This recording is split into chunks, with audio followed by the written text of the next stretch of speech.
Natürlich ist es gesponnen. Viel zu gesponnen, für das man es einem normalen Menschen erzählen könnte. Niemand würde es verstehen oder erst noch glauben. Nur die Mascha Marabu. Wahrscheinlich weiss sie es schon. Der Philipp muss unbedingt mit ihr reden. Aber sie sehen sich erst am Montagmorgen wieder in der Schule, weil der Philipp übers Wochenende mit seinen Eltern zum Grossi geht. Und leider sehen sie sich erst, wo die erste Stunde schon angefangen hat. Leider erst, wo Frau Mondlieb schon vor der Klasse steht. Und leider erst, wo bereits die Duftski ausgepackt werden. Die Mascha Marabu kommt nämlich etwas zu spät. Ein gefundenes Fressen für die neue Lehrerin. Schau mal an. Mascha Marabu ist auch schon da. Hast du verschlafen, Mascha? Oder keine Lust gehabt? Oder was ist dir sonst durch deinen unfrisierten Kopf gegangen? Der Philipp wird verrückt. Das war gemein. An Mascha ihre rosa-goldigen Locken sind klein verzauset. Wahrscheinlich vom Rennen oder vom Wind. Aber sicher nicht unfrisiert. Wortlos kommt seine Freundin an ihren Platz nebendran. Und jetzt zu den Hausaufgaben, sagt Frau Mondlieb und lässt Mascha nicht zu den Augen aus. Die anderen Kinder beachten sie gar nicht. Der Philipp muss fast grinsen. Die Duftski sind in Ordnung. Das weiss niemand so gut wie er. Aber warum schlägt Mascha ihr Heft nicht auf?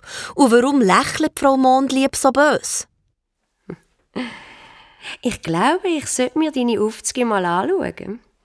Schlägst du bitte dein Heft auf, Mascha Marabu? Gib an.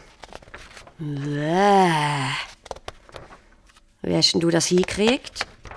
Die Seiten sind ja bis zu den Rändern verschmiert mit grusigen Flecken. Das bin nicht ich. Das bin ganz sicher nicht ich. Es sieht fast so aus, als wäre eine Katze über dein Heft gelaufen. Und es sieht so aus, als wäre sie vorher noch durch etwas anderes gelaufen. Es sieht aus wie Sirup und wie Schlagrahm.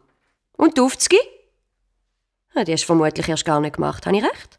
Mama, die habe ich gemacht, das wissen ihr ganz genau. Ich? Warum ich? Ich war schliesslich nicht dabei. Aber ich? Wir haben die Aufgaben nämlich zusammen gemacht und der Mascha ihres Heft war völlig in Ordnung. Aha. Jetzt ist es aber nicht mehr in Ordnung. Das siehst du doch genauso, oder nicht? Ja, schon. Aber die Mascha kann nichts dafür. Erstaunlicherweise lässt die Lehrerin das Heft fallen und geht vorne zur Tafel. Die Mascha und der Philipp schauen sich an. Weißt du, was mit der los ist? Ja. Weil sich Frau Mondlieb jetzt wieder umdreht, getraut sich der Philipp nicht mehr zu kuscheln. Dafür nimmt er aber ein kleines Zettel und schreibt drauf: Frau Mondlieb ist Tante Eulalias Katze.